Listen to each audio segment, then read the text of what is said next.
start with you, Wendy. Can you share with us why ownership as a topic is so important, and what are the roles that owners uniquely play?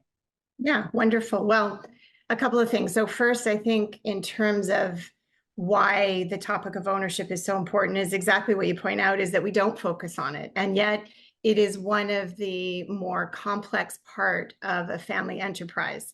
It's so much more than just the numbers, right? There's this complexity of role, which I'll talk about in a minute. And it's also about legacy, and it's highly emotional. And when I think about my own journey to becoming an owner in my family enterprise, my dad's family enterprise, where I was Gen 5, my grandmother passed away on Christmas Day, and then my dad passed away 3 months later. So transition had never actually happened to my dad's generation. And then to the journey to becoming an owner for my mother and my sisters and I was, we had to find this 100-year-old trust document. It was a last man standing trust document. And learning about what a trust document was, because at that, this was, almost 30 years ago, had no idea at that stage of my life even what a trust was. And so that preparation for understanding the complexity of being an owner, it involves shareholders agreements and dividends and wills and estate planning and, just all of the complexity that particular system requires, that skillfulness for understanding that role and really being capable in that role. And so I think when Barb and Gaia and I started talking about this idea of, sort of writing a book about ownership, it was really about building that skillfulness over the generations and the importance of being able to do that. I think that when we want to develop ownership, sometimes what I hear from families is that, well, we don't need to start that until they're older. But really, the notion of ownership and the sense of responsibility and care and legacy that's required really can start at a very young age, even if they're doing a lemonade stand, helping them understand what does that really mean? And you can think about cost of goods sold, what is the cost of the lemons and making the lemonade? And then what's the revenue you're bringing in? And then what's the profits? And really helping them understand. And then what are you going to do with your profits? And how is that going to serve your life? So starting really at an early age, even understanding some of those notions, I think can be very helpful. Wendy, I would add that, one of the things that prompted me to think about trying to help people in family enterprise think about ownership earlier really was the idea that it's very technical and complex, as you pointed out.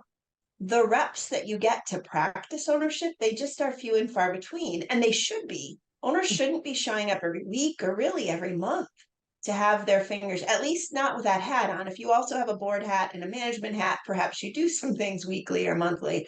But with your owner hat on, that's much too frequent, because there's really only a few decisions that owners get to make, but they're really challenging. And one of the analogies that I've used is the wildland firefighter. When I was in college, I worked in the Forest Service for summers, and I got trained as a wildland firefighter, which meant that you learned to do a lot of really physical labor, digging trenches and the like, and had some unique tools that you learned to use. And they told you, when you get called up and get sent out west, because I was here in Michigan, bring a book, because it's likely you won't even get deployed to a fire. You're going to sit around and wait. You'll have been taught all these special things.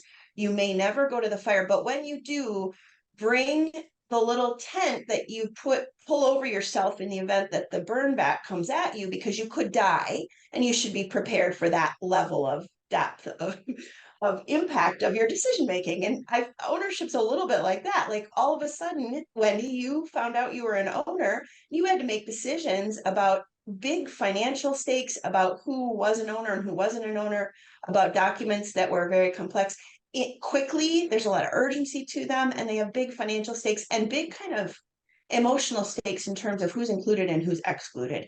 And I think that's why we start as early as possible, helping folks think about what it might be like to be a family business owner, even if we aren't promising that, because the stakes are so high and the reps are few and far between. So let's start early and give people a chance to practice. Yeah, and first, Barb, I just want to say my respect for you is already high, but now it's even higher that you're trained as a firefighter. That's pretty cool. I never got to go. Hey, but you were doing it. I love the fact that you were getting the training. That's fantastic.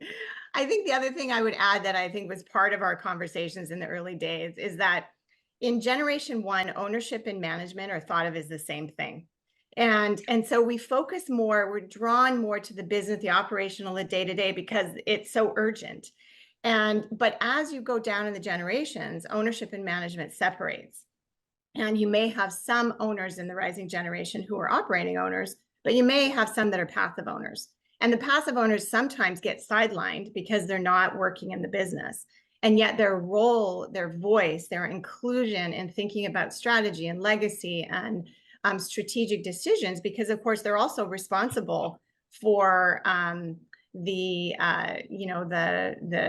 financial side of it, right? If there's a cash injection that's required. So their voice is really important to be in there. There's risk balancers. If we come back to some of the roles that, I think owners can play, is they can be risk balancers. They're decision makers at the strategic level, at the big picture level.